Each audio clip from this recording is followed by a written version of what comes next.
If you've got a garden, you're one of the lucky ones. Wildlife gardening isn't for the faint-hearted. You have to be prepared to have a garden that is a little bit messier than other people's gardens. And I'm going to show you a few things that you can give your attention to at this time of year. I've put lots of links to help you at the end of the film and lots of references to tell you what else you can do and where you can go to for help and inspiration. One of the things you can do whilst you're at home is let your lawn grow out. It might be really tempting to get the lawnmower out quite often and cut your lawn more regularly, but by letting your lawn grow you can see what comes up. This is one of the first steps to getting more wildlife in your garden.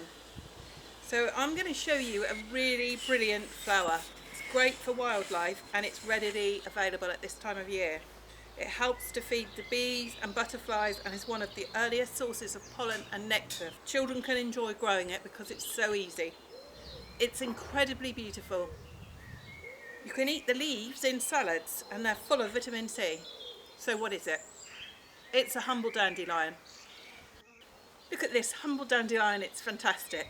If it was on sale in a garden centre and we didn't know it was a dandelion, we'd say how beautiful it was.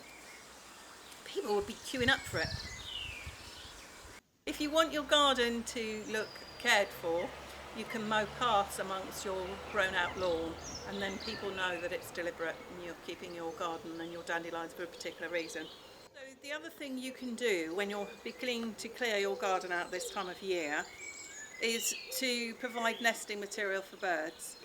When you're clearing last year's growth, just collect it and put it into one place. The birds are nesting at this time of year and would appreciate some help. The more you help the birds, the more energy they have for reproducing and thriving. So you really are helping to encourage wildlife. Put all your nesting material together near a tree and watch to see if any birds come to collect it. And choose a tree that you know the birds use and see if they use it. The nesting material I've used, this is last year's Michaelmas daisies and it's also stinging nettles.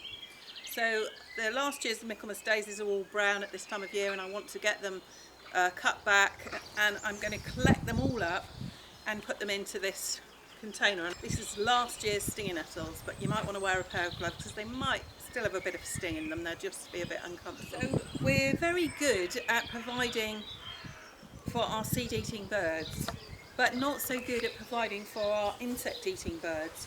So we need to encourage insects of all types into our gardens. So that brings me on to stinging nettles and larval plants. So far this year in my Stroud garden, I have seen a holly blue butterfly, a peacock butterfly and an orange tip butterfly. Butterflies feed on nectar, so we need plenty of nectar-rich plants in our wildlife garden, but you also need the larval plants. The larval plants are the plants that the caterpillars eat when they hatch out. You really need to look after the whole life cycle of the butterfly if you want them in your garden. That means leaving some vegetation for them to overwinter as adults or eggs or pupae. So as it's spring, larval plants is one of the things you can provide at this time of year.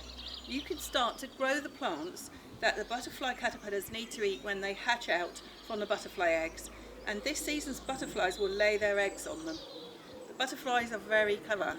They know which plants their hatching offspring will need and that's where they lay their eggs. So for the holly blue, which is out at this time of year, it's holly and ivy. For the peacock, it's mainly stinging nettles, and for the orange tip, it's garlic mustard or jack under the hedge. I'm going to show you now the caterpillars for each of them.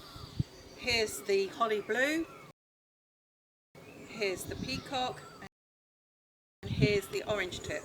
You've got to look out for these caterpillars.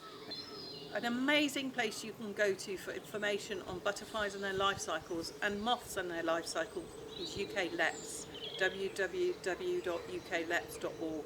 It tells you the whole life cycle and it tells you what food plants and it also tells you where they overwinter. So that's an excellent place to go to for information.